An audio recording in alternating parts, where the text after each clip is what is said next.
শিরোনামহীন কবিতা। সব কবিতার শিরোনাম থাকতে নেই। সব মানুষের নাম আছে, সব প্রাণীদের নাম আছে, সব বৃক্ষেরও নাম আছে, সব নদীরও নাম আছে।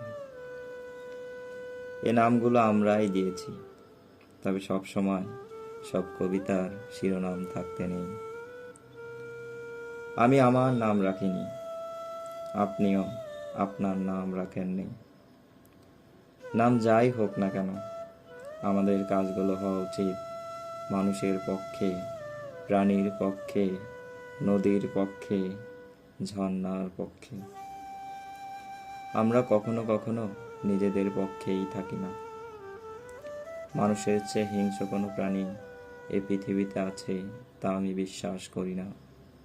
আপনারা বিশ্বাস করলে